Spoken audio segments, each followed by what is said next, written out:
Hello friends, welcome to Plantoholic by Swarnika. और आज हम स्टडी करेंगे cell and cell organelles chapter को। तो ये एक न्यू चैप्टर है जिसे हम स्टार्ट कर रहे हैं और हम अब इस चैप्टर को कंटिन्यू करेंगे। So let's start. सबसे पहले बात आती है कि सेल को डिस्कवर किसने किया और कैसे डिस्कवर किया। तो जिस साइंटिस्ट ने सेल को डिस्कवर किया उनका नाम था रॉबर्ट हुक। एक्चुअली अब देखो इनने क्या किया, इनने एक बॉटल की जो कॉर्क होती है उस कॉर्क को देखा और उस कॉर्क को फिर इनने बहुत ही लाइट माइक्रोस्कोप था, क्योंकि उस टाइम पे इतना ज़्यादा डेवलपमेंट नहीं था, और वो माइक्रोस्कोप भी इन्हें खुद ही बनाया था। और उस माइक्रोस्कोप के अंदर उन्हें उस जो बॉटल का कॉर्क था उसको स्टडी करने की कोशिश की। तो जब इन्होंने स्टडी किया तो उनको उसके अंदर कुछ हॉलो कैविटीज़ दिखाई दी। तो उन्होंने उन हॉलो कैविटीज़ को नाम दिया सेल। लैटिन में नाम दिया था सेला, जिसका लैटिन वर्ड जो होता है सेला उसका मतलब होता है हॉलो कैविटी। तो वहीं से ये वर्ड आया सेल। और इनने लेकिन सेल को नहीं, एक्चुअली इन्होंने सेल को नहीं देखा था, सेल वॉल को देखा था। सेल वॉल्स इनको दिखाई दे रही थी उसके अंदर। उसके बाद बात आती है कि सबसे पहले तो इनको तो सेल वॉल्स दिखाई दे रही थी, इन्हें डेड सेल्स को और इन बॉटल के कॉर्क को ऑब्जर्व किया था, तो डेड सेल्स को ऑब्जर्व किया। तो सबसे पहले एक लिविंग सेल को किसने ऑब्जर्व किया था, तो उन साइंटिस्ट का नाम है एंटोन वॉन लुवेनहॉक। उसके बाद बात आती है कि न्यूक्लियस को किसने डिस्कवर किया, तो nucleus was discovered by Robert Brown. And cell का जो साइज़ होता है वो डायरेक्टली प्रोपोर्शनल होता है क्रोमोसोम नंबर के। अब जैसे कि हमको पता है कि सेल के अंदर एक न्यूक्लियस होता है, न्यूक्लियस के अंदर क्रोमोसोम्स होते हैं, तो वो क्रोमोसोम नंबर पर, यानी कि जो प्लॉइडी है और क्रोमोसोम नंबर जो है उन पर डिपेंड करता है कि सेल का साइज़ क्या होगा। जिस ऑर्गेनिज्म के अंदर क्रोमोसोम्स ज़्यादा होते हैं तो उनके सेल का साइज़ क्या होगा, बड़ा होगा, क्योंकि सेल साइज़ जो है वो डायरेक्टली प्रोपोर्शनल है क्रोमोसोम नंबर के। उसके बाद स्मॉलेस्ट सेल के कौन सा होता है, PPLO, प्लूरोनिमोनिया लाइक ऑर्गेनिज्म।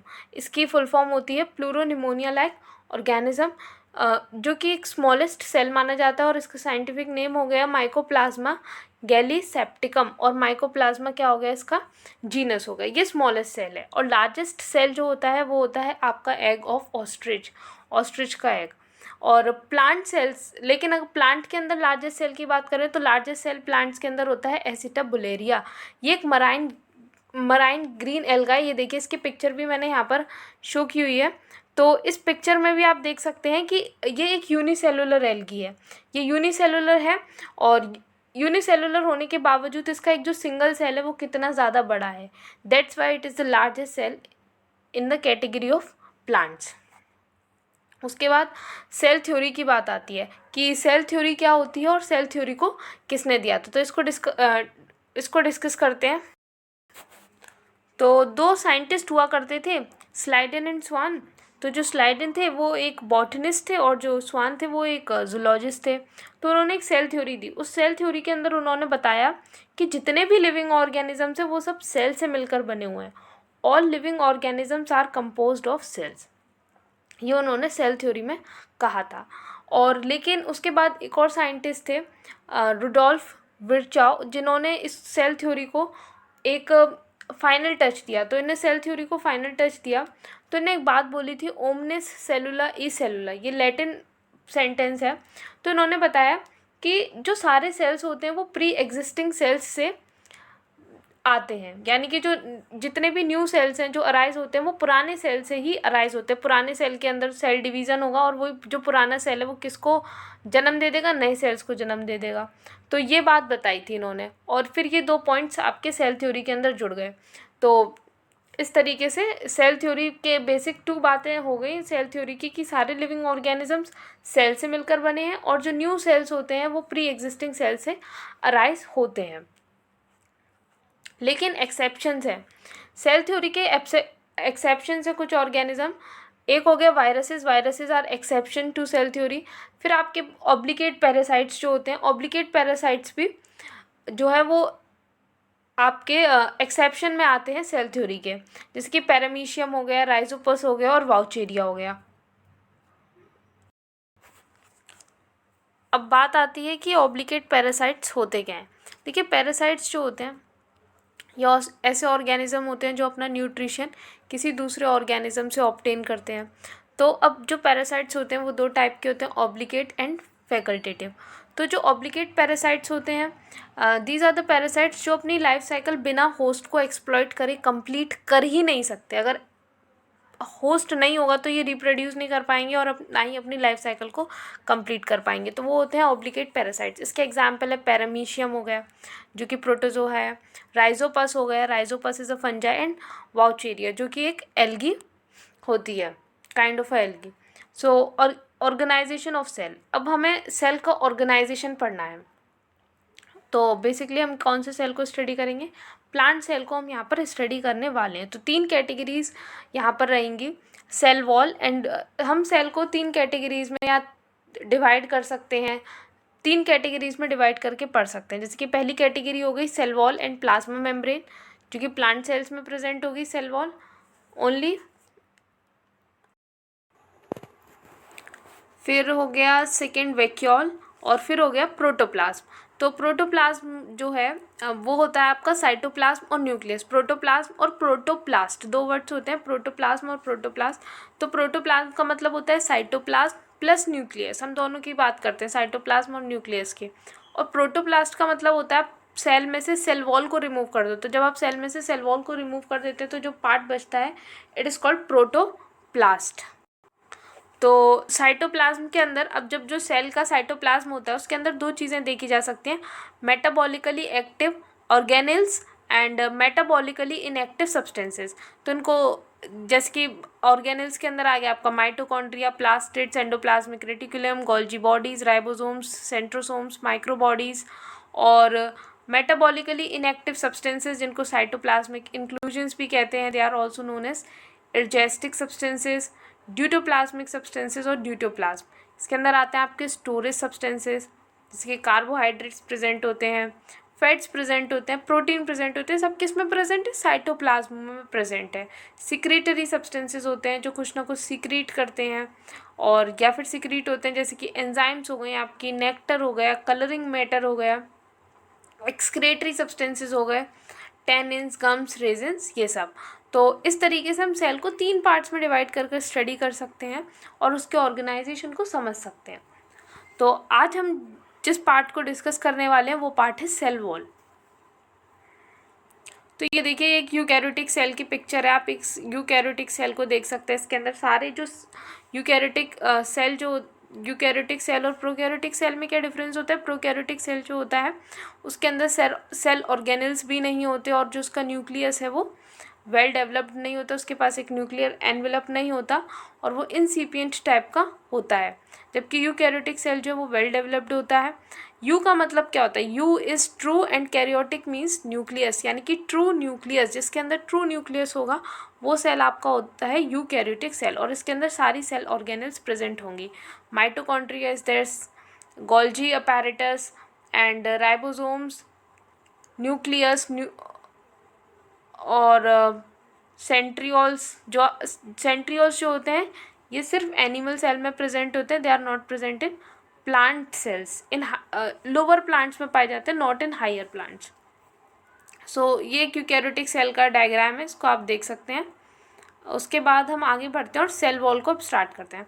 तो सेल वॉल जो कि बेसिकली प्लांट सेल्स में प्रेजेंट होती है, it is absent in animal cells. तो सबसे पहली इसके कई सारी लेयर्स में होती है, जो सेल वॉल होती है कई सारी लेयर्स में प्रेजेंट होती है। तो सबसे पहली लेयर होती है मिडल लैमेला। मिडल लैमेला क्या होता है? ये एक सीमेंटिंग लेयर का काम करती है, made up of pectates of calcium and magnesium. 2 जो सेल्स होते हैं, 2 एडजेसेंट सेल्स जो हैं, सेल मान लो आपके पास 2 सेल हैं, एक को आप सेल ए मान लो, एक को आप सेल बी मान लो, तो उन दोनों सेल के बीच में एक सीमेंटिंग लेयर होगी, यानी कि जो उनको जॉइंट कर कर रखेगी, जो उनको जोड़ कर रखेगी, वो सीमेंटिंग लेयर को मिडल लैमेला कहते हैं। और ये किसकी बनी होती है? कैल्शियम और मैग्नीशियम के पेक्टेट्स की बनी होती है। It is made up of pectates of calcium and magnesium. अब पेक्टेट का मतलब क्या होता है? तो पेक्टेट जो है वो सॉल्ट होता है या फिर एस्टर होता है पेक्टिक एसिड का। पेक्टिक एसिड को पॉलीगैलेक्टुरोनिक एसिड भी कहा जाता है और इसका फॉर्मूला, पेक्टिक एसिड का फॉर्मूला भी है यहाँ पर C6H8O6 का होल N, ये फॉर्मूला होता है पेक्टिक एसिड का। उसके बाद प्राइमरी वॉल क्या होती है? देखिए जो मिडल लैमेला होता है उसके जस्ट नीचे प्रेजेंट होती है आफ्टर दैट मिडल लैमेला होगा, उसके बाद में प्रेजेंट होगी आपकी प्राइमरी वॉल। तो प्राइमरी वॉल जो होती है ये सबसे पहले फॉर्म होती है, सॉफ्ट होती है और इलास्टिक होती है, and it is made up of cellulose. Cellulose क्या होता है? सेलुलोज एक होमोपॉलीमर है जो कि किसका बना होता है? बीटा डी ग्लूकोज यूनिट्स का बना होता है। Remember this, beta D glucose units. और हेमी सेलुलोज जो है, हेमी सेलुलोज भी प्रेजेंट होता है प्राइमरी वॉल के अंदर, लेकिन जो हेमी सेलुलोज है ये एक हेट्रोपॉलीमर है, ये पेंटोज एंड हेक्सोज शुगर का बना होता है। और पेंटोज और हेक्सोज शुगर, देखो पेंटोज शुगर जिसके अंदर 5 कार्बन होंगे और हेक्सोज शुगर जिसके अंदर 6 कार्बन होंगे। So cellulose is a homopolymer and hemicellulose is a heteropolymer. और पैक्टिक सब्सटेंसेस भी प्रेजेंट होते हैं प्राइमरी वॉल के अंदर। पैक्टिक सब्सटेंसेस वही जो पैक्टिक एसिड से रिलेटेड होंगे। फिर उसके बाद तो सबसे पहले हम आपकी आ गई मिडल लैमेला। मिडल लैमेला के जस्ट नीचे प्राइमरी वॉल होगी, और फिर प्राइमरी वॉल के नीचे यानी कि just after the primary cell wall आपकी सेकेंडरी वॉल डेवलप होती है। तो ये सेकेंडरी वॉल जब डेवलप होती है, it is formed on the inner side of the primary wall. Primary wall के इनर साइड पर डेवलप होती है। और ये जो सेकेंडरी वॉल है ये तब डेवलप होती है जब सेल की ग्रोथ स्टॉप हो जाती है। और सेल की ग्रोथ स्टॉप हो जाती है, वो एक मैच्योर हो चुका होता है, तब at the time of maturity secondary wall का डेवलपमेंट होता है। तो ये नॉन इलास्टिक होती है। जो हमारी प्राइमरी वॉल है वो इलास्टिक होती है। जो जिस सेल की वॉल के अंदर जितनी भी इलास्टिसिटी होती है, it is because of the primary wall. Secondary wall जो है वो नॉन इलास्टिक होती है। और ये किसकी बनी होती है? Made up of cellulose, lignin and hemicellulose. अब जैसे कि लिग्निन के बारे में हमें पता है कि लिग्निन जो है इसी की वजह से, क्योंकि यहाँ पर सेकेंडरी वॉल के अंदर लिग्निन प्रेजेंट है, तो यही इसको क्या बनाता है? नॉन इलास्टिक बनाता है। और लिग्निन होता क्या है? लिग्निन इज़ अ पॉलीसेक्राइड, एक पॉलीसेक्राइड होता है। अब जो सेकेंडरी वॉल होती है 3 लेयर्स में होती है। 3 लेयर्ड होती है, S1, S2, S3। इसमें से जो S1 है it is the outermost layer, and फिर मिडल में होता है S2, एंड सबसे अंदर होती है इनर मोस्ट इज S3। अब जो सेकेंडरी वॉल है, मैंने आपको बताया कि इसके ऊपर लिग्निन का डिपोजिशन होता है सेकेंडरी वॉल के अंदर। तो कई सारे ऐसे स्पेसेस होते हैं सेकेंडरी वॉल के ऊपर जहाँ पर एम्प्टी स्पेसेस रह जाते हैं, जहाँ पर लिग्निन का डिपोजिशन नहीं होता। तो जो एम्प्टी स्पेसेस होते हैं जहाँ पर लिग्निन का डिपोजिशन नहीं होता, उन स्पेसेस को कहा जाता है पिट्स। और वो पिट्स जो हैं ये जो सेल्स में प्रेजेंट होते हैं, ये जो पिट्स होते हैं ये एक सेल को एक दूसरे सेल को कनेक्ट करने का काम करते हैं साइटोप्लाज्मा के थ्रू, साइटोप्लाज्मिक स्ट्रैंड्स के थ्रू ये एक दूसरे को कनेक्ट करने का काम करते हैं। तो ये जो कनेक्शन बनते हैं सेल्स के बीच में पिट्स के थ्रू, इन कनेक्शंस को कहा जाता है प्लाज्मोडेस्माटा। उसके बाद सेल्स के अंदर कभी कभी समटाइम्स एक और वॉल पाई जाती है which is called tertiary wall, जो कि सेकेंडरी वॉल के बाद to the inner side of the secondary wall develop होगी। और ये 2 पार्ट्स में होती है, मतलब ये 2 तरीके की होती है, membranous stratum and warty stratum. उसके बाद आता है chemical nature. What is about the chemical nature of cell wall. तो सेल वॉल का केमिकल नेचर मतलब ये किस कंपोनेंट से बनी हुई है।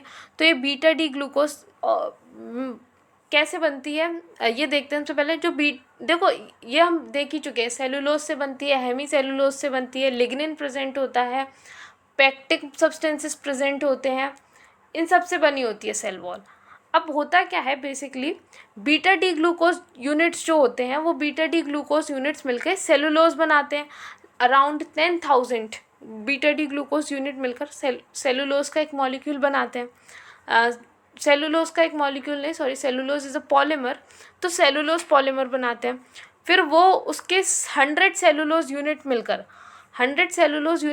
एक मिसल बनाते हैं, और 20 मिसल्स मिलकर एक माइक्रोफिब्रिल बनाते हैं, और 250 माइक्रोफिब्रिल्स मिलकर एक फिब्रिल बनाते हैं, और फिब्रिल को मैक्रोफिब्रिल भी बोला जाता है। और वो मैक्रोफिब्रिल जो है वो सेल वॉल बनाती है। फिर इनकी लेयर्स बनती जाती हैं और सेल वॉल का फॉर्मेशन हो जाता है। Arrangement of these fibrils is different in different layers is in different direction, क्योंकि ये फिब्रिल्स जो हैं यही किसको बनाती हैं? सेल वॉल को बनाती हैं। और बेसिकली बनी किससे है ये? बेसिक यूनिट क्या है इन फिब्रिल्स की? बेसिक यूनिट है सेलुलोज। इसलिए हम कहते हैं कि जो हमारी सेल वॉल है वो सेलुलोज से बनी है, क्योंकि और ये एक तरीका हो गया कि ये जो सेलुलोज है कैसे प्रेजेंट है। तो आप देखेंगे सेलुलोज जो है वो एक फिब्रिल के तौर पे प्रेजेंट है किसके अंदर, सेल वॉल के अंदर। अब ये जो फिब्रिल्स होती हैं, हमने कितनी लेयर पढ़ी है अभी, primary wall, middle lamella, secondary wall, इन सब के अंदर मिडिल लैमेला के अंदर सेलुलोज नहीं होता, तो उसे छोड़ दो, प्राइमरी वॉल, सेकेंडरी वॉल और टर्शियरी वॉल। तो अब अलग अलग लेयर्स जो है सेल वॉल की, इन अलग अलग लेयर्स में जो इन फिब्रिल्स का अरेंजमेंट होता है वो अलग अलग डायरेक्शन में होता है। अब इससे फ़ायदा क्या होता है अलग अलग डायरेक्शन में अरेंजमेंट होने से, तो इससे फ़ायदा ये होता है अलग अलग डायरेक्शन में अरेंजमेंट होने से, तो इस टाइप के अरेंजमेंट की वजह से जो सेल वॉल होती है वो फ्लेक्सिबल बन पाती है, फ्लेक्सिबिलिटी उसके अंदर आ जाती है इस टाइप के अरेंजमेंट से। अब इसके बाद क्या होता है, जब मिसल्स और माइक्रोफिब्रिल्स जो होते हैं इनके बीच में जब ये अरेंज होते हैं तो इनके बीच में माइन्यूट स्पेसेस बच जाते हैं, और ये जो माइन्यूट स्पेसेस होते हैं ये माइक्रो कैपिलरीज बनाते हैं, और ये जो माइक्रो कैपिलरीज होती हैं throughout the thickness of the cell wall जो है लाई करते हैं। तो ये माइक्रो कैपिलरीज जो है वो पूरी थिकनेस में होंगी। इस तरीके से अरेंजमेंट होता है इन ये जो स्पेसेस बचते हैं, स्पेसेस का अरेंजमेंट ऐसे होता है कि throughout the cell wall जो है ये कैपिलरीज प्रेजेंट होंगी। जैसे कि मैं आपको एक्सप्लेन करूँ तो इस तरीके से मैं आपको शो कर, ये देखिए कि अलग अलग लेयर्स हैं सेल वॉल की, ये मैंने अलग अलग लेयर्स बनाई हैं, these are different layers of the cell wall. और ये जो कैपिलरीज हैं, ये कैपिलरीज जो हैं वो throughout the thickness of, ये जो पूरी की पूरी जो थिकनेस है throughout the thickness of the cell wall, ये माइक्रो कैपिलरीज रन कर रही हैं, तो ये होती हैं माइक्रो कैपिलरीज। अब ये क्या करती रहती हैं, ये कंटिन्यूसली जो वाटर है साइटोप्लाज्म से उसका इंटेक करती रहती है। साइटोप्लाज्म, क्योंकि ये सेल वॉल है, सेल वॉल साइटोप्लाज्म से कनेक्ट है, तो वो साइटोप्लाज्म से ये वाटर को लेती रहती है और बाय कैपिलरी फोर्स की मदद से, और ये जो कैपिलरीज होती हैं ये क्या रहती हैं, वेट रहती हैं हमेशा। अब ये देखिए थिकनिंग, क्योंकि जैसे मैंने आपको बताया जो सेकेंडरी वॉल होती है उसके ऊपर क्या होती है, लिग्निन की डिपोजिशन होती है, तो वो डिपोजिशन जो है ये कई सारे अलग अलग तरीके से होती है, जिसकी वजह से अलग अलग क्या बन जाती हैं, पैटर्न्स बन जाते हैं। जैसे कि ए और बी को देखिए, ई और बी जो है इसको एनुलर और रिंग कहा जाता है, एनुलर और रिंग टाइप ऑफ इसमें डिपोजिशन है। उसके बाद सी और डी जो है इसको स्पाइरल बोला जाता है, इसमें स्पाइरल डिपोजिशन है। उसके बाद ई और एफ को देखेंगे तो इसको स्केली फॉर्म कहा जाता है, स्केली फॉर्म। उसके बाद जी जो है वो रेटिकुलेट है, जिसमें एक नेट लाइक स्ट्रक्चर बन गया है, उसको रेटिकुलेट कहते हैं। उसके बाद जो एच है वो पिटेड है, और इसमें सिंपल पिट्स दिखाएं, और जो आई वाला डायग्राम है इसमें जो पिट्स हैं वो बॉर्डर्ड पिट है, पिट के अराउंड जो है वो एक बॉर्डर प्रेजेंट है, सो पिटेड बॉर्डर।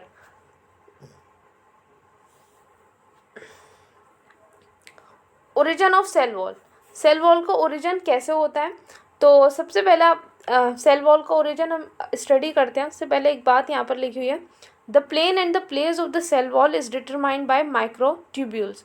तो सेल का जो साइटोस्केलेटन हम स्टडी करेंगे तो सेल के साइटोस्केलेटन में एक स्ट्रक्चर आता है माइक्रोट्यूब्यूल्स। तो माइक्रोट्यूब्यूल्स जो है ये सेल साइटोस्केलेटन होते हैं, सेल के स्ट्रक्चर को सपोर्ट करते हैं।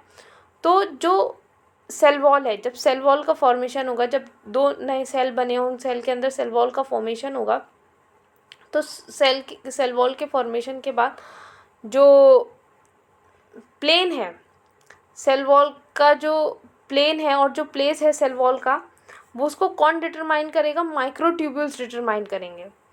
इन the beginning phragmoplast originate between two nuclei which collectively form the cell plate. शुरू में क्या होता है, जो फ्रेगमोप्लास्ट होते हैं वो ओरिजिनेट होते हैं। अब ये फ्रेगमोप्लास्ट कहाँ से आते हैं, ये गोल्जी अपैरेटस और एंडोप्लाज्मिक रेटिकुलम कुछ वेसिकल्स सेंड करते हैं, वहाँ से ये फ्रेगमोप्लास्ट आते हैं। तो ये फ्रेगमोप्लास्ट जो दो न्यूक्लियाई हैं एक ही सेल के अंदर, उनके बीच में सेल वॉल वो डिवाइड होंगे और उनके बीच में सेल वॉल बनेगी। तो वो ये फ्रेगमोप्लास्ट जो है ये ओरिजिनेट होते हैं टू न्यूक्लियाई के बीच में, और ये अरेंज हो जाते हैं और अरेंज होकर एक सेल प्लेट बना लेते हैं। फिर ये जो सेल प्लेट होती है ये सेंट्रीफ्यूगली ग्रो करती है टू फॉर्म मिडल लैमेला। क्या फॉर्म करने के लिए, मिडल लैमेला फॉर्म करने के लिए। मिडल लैमेला हम पहले ही स्टडी कर चुके हैं। अब सेंट्रीफ्यूगली का मतलब क्या होता है, सेंट्रीफ्यूगली का मतलब होता है centre to periphery, centre to periphery ये ग्रो करती है। देखिए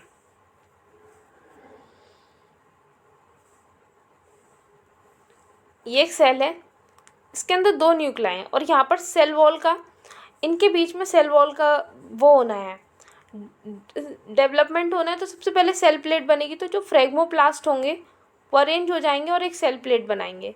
तो ये जो सेल प्लेट है ये कैसे ग्रो करेगी, from periphery to from centre to periphery, centre से पेरीफेरी की तरफ ग्रो करेगी। So that's why it is called centrifugal growth, इसको सेंट्रीफ्यूगल ग्रोथ बना बोला जाता है। फिर मिडल लैमेला बन जाता है। मिडल लैमेला, अब देखिए जो सेल प्लेट है, सेल प्लेट जो है उसने किसको फॉर्म कर लिया, मिडल लैमेला को फॉर्म कर लिया।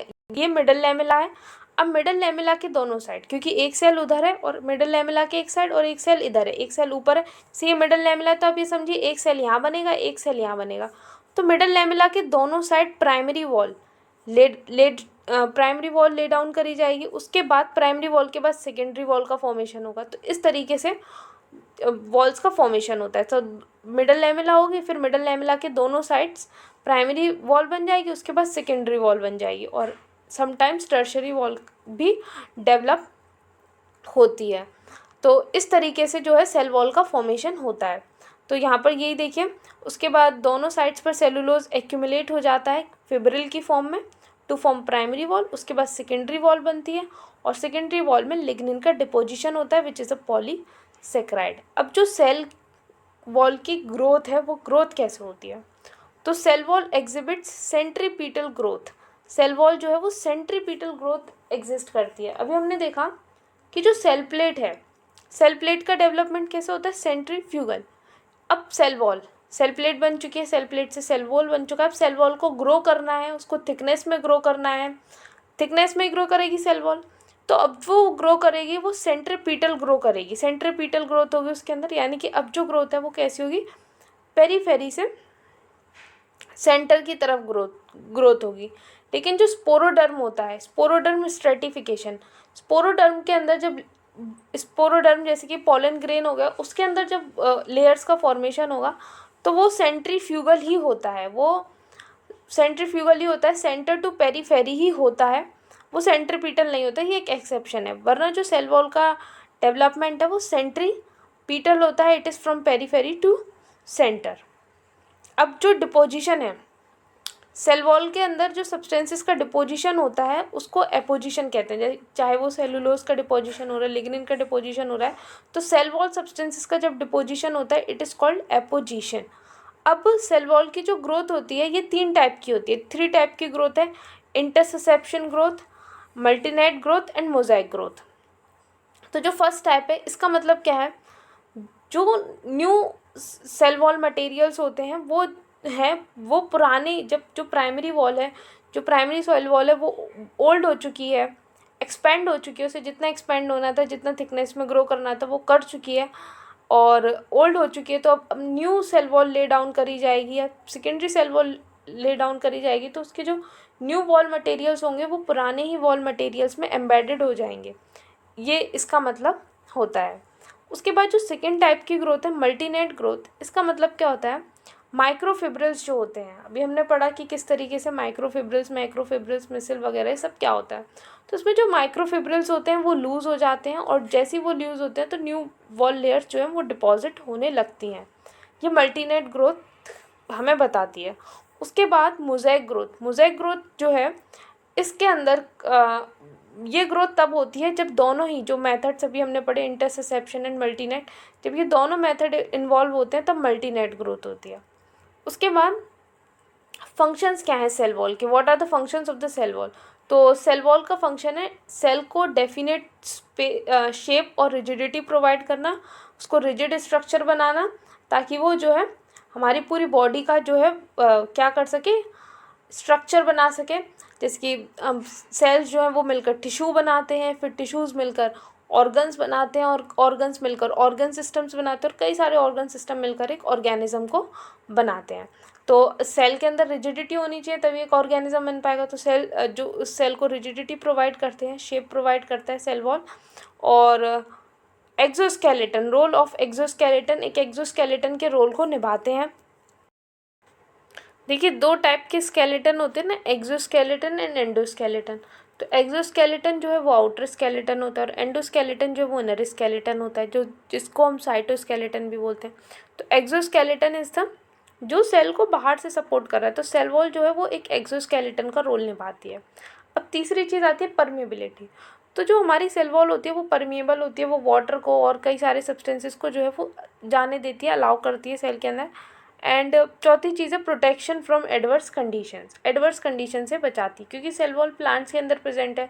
तो विंड, अब जैसे बहुत तेज़ हवा चली और जो प्लांट है वो मर गया, बहुत तेज़ बारिश हुई, प्लांट मर गया, ऐसा नहीं होता, क्योंकि सेल वॉल ने उसको प्रोटेक्ट कर रखा है। बहुत ज़्यादा टेम्परेचर से, गर्मी से मर गया, ऐसा नहीं होता, क्योंकि जो सेल वॉल है वो उसको बचाती है, पूरी पूरी कोशिश करती है एडवर्स कंडीशन से बचाने की, उसका फंक्शन है। सो आज की वीडियो में हमने सेल के बारे में कुछ फैक्ट्स को जाना और उसके बाद हमने सेल वॉल के स्ट्रक्चर को स्टडी किया। ऐसे इस तरीके से हम आगे सेल के चैप्टर को कंटिन्यू करेंगे। I hope you like this video. For more such interesting information, subscribe to this channel. Thank you.